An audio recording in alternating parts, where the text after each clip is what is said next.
Kita akan bacakan hadis tentang kondisi akhir zaman seperti yang dikabarkan oleh Rasulullah Shallallahu Alaihi Wasallam.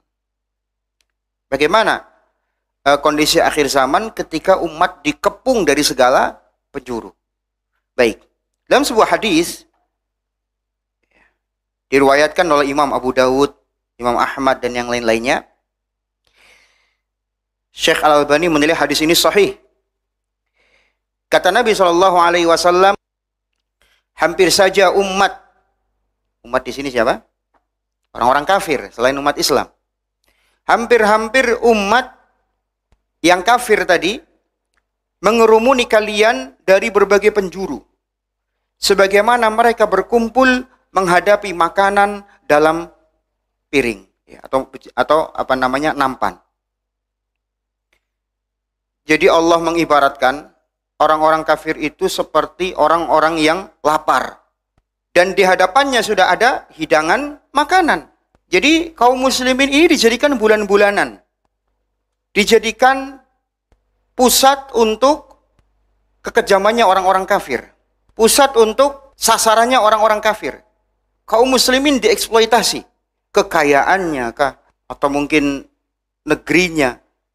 Atau mungkin dengan cara disebarkan ghazwul fikri, pemikiran sesat yang mereka doktrinkan di tengah umat Islam.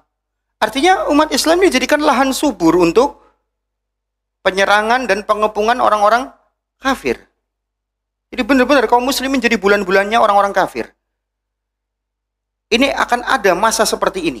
Maka salah seorang sahabat ada yang bertanya, "Wahai Rasulullah, apakah umat Islam ketika itu jumlahnya sedikit?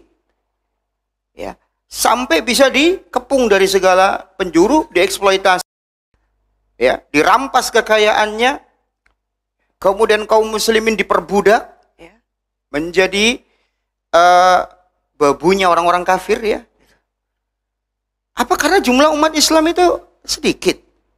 Apa jawaban Nabi? Bahkan jumlah kalian ketika itu banyak. Ya, berapa miliar sekarang jumlah umat Islam? Banyak, gak sedikit. Kenapa jumlah yang banyak ini tidak bisa menghadapi orang-orang kafir tadi? Apa kata Nabi Shallallahu Alaihi Wasallam? Banyaknya kalian tidak ubahnya seperti buih yang diterpa air bah. Buih apa sih? Kemampuannya untuk melawan air bah, kan gitu. Nggak bisa apa-apa. Makanya buih itu ya cuma ngambang aja di tengah-tengah banjir gitu ya. Kenapa kaum muslimin seperti buih? Kata Nabi, sebab Allah telah cabut dari dada-dada musuh kalian rasa gentar ketika menghadapi kalian. Artinya orang kafir udah nggak takut lagi sama umat Islam. Dan Allah akan mencampakkan penyakit wahan dalam diri kalian. Ya. Jadi disebabkan apa? Penyakit wahan. Wahan artinya kelemahan. Nah, sahabat bertanya lagi, kelemahan apa yang dimaksud wahai Rasulullah?